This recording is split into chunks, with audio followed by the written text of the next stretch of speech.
Assalamualaikum warahmatullahi wabarakatuh. Salam sejahtera, salam. Perkenalkan, nama saya Bicar Franky Leonardo Manurung, mahasiswa Magister Ilmu Hukum, Fakultas Hukum Universitas Internasional Batam. Di sini saya akan mempresentasikan dari mata kuliah Hak Kekayaan Intelektual, yaitu mengenai tinjauan umum perjanjian lisensi merek yang bisa merugikan perekonomian Indonesia. Latar belakang masalah perlindungan terhadap merek terkenal diperlukan karena untuk menjadikan suatu merek butuh waktu dan biaya yang sangat besar. Sebagai contoh, merek minuman ringan Coca-Cola dari Amerika Serikat memerlukan waktu 100 tahun untuk menjadi merek terkenal. Dan ada juga merek Toyota, McDonald, masing-masing memerlukan waktu 30 sampai 40 tahun agar merek mereka menjadi terkenal. Tetapi tidak dapat dihindari bahwa keterkenalan tersebut akan memancing produsen untuk menjalankan perilaku bisnis yang curang dengan membajak atau meniru merek yang terkenal tadi. Ini terjadi karena niat buruk untuk meraup keuntungan yang besar dan merugikan pemilik merek terkenal. Hal ini dimaksudkan karena perjanjian lisensi bukanlah suatu perjanjian pengalihan hak, namun merupakan pemberian hak yang diberikan dari pemilik merek kepada pihak lain. Berdasarkan contoh kontrak lisensi yang ada beberapa hal yang mungkin saja terjadi dan dapat merugikan si pembeli. Contohnya, penerima lisensi tidak konsisten menggunakan merek yang dilisensikan, tidak membayar royalti sesuai yang diperjanjikan, tidak menjaga kualitas produk yang dihasilkan.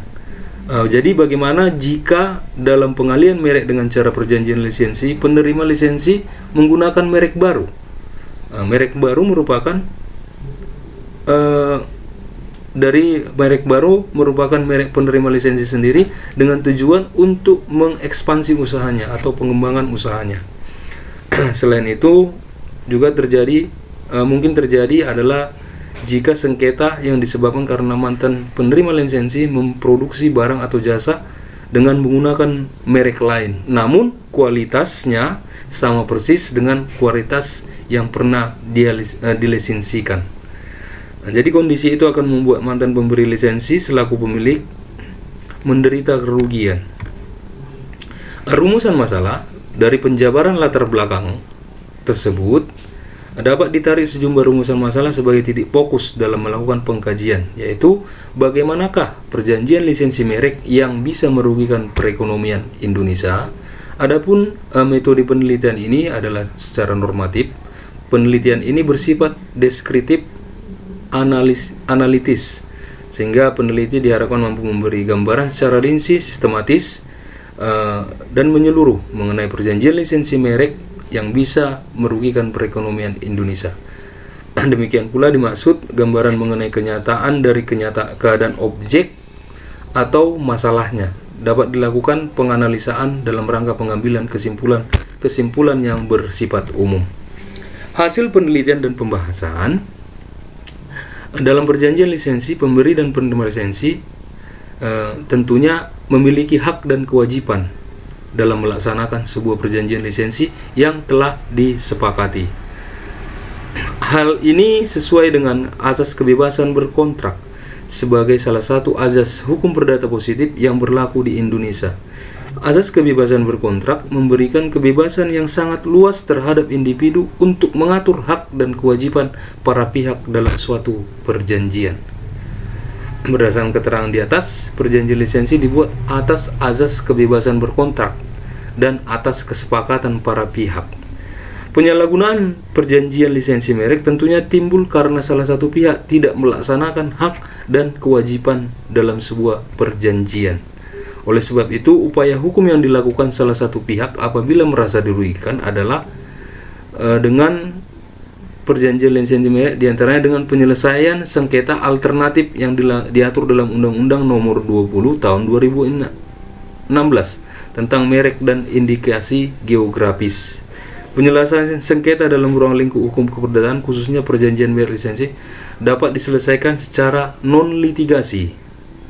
Jika pelanggaran hak itu semata-mata terhadap hak yang tercantum dalam Undang-Undang Nomor 20 Tahun 2016 tentang hak merek dan indikasi geografis, maka gugatan dapat dikategorikan sebagai peristiwa perbuatan melawan hukum. Tetapi jika pelanggaran itu menyangkut perjanjian lisensi di mana para pihak tidak memenuhi isi perjanjian, sebagian atau seluruhnya, yang menempatkan pihak menerima kerugian, gugatan dikategorikan gugatan peristiwa wan prestasi. Kesimpulan, dalam Undang-Undang HAKI disyaratkan bahwa perjanjian lisensi dilarang memuat ketentuan yang dapat menimbulkan akibat yang merugikan perekonomian Indonesia.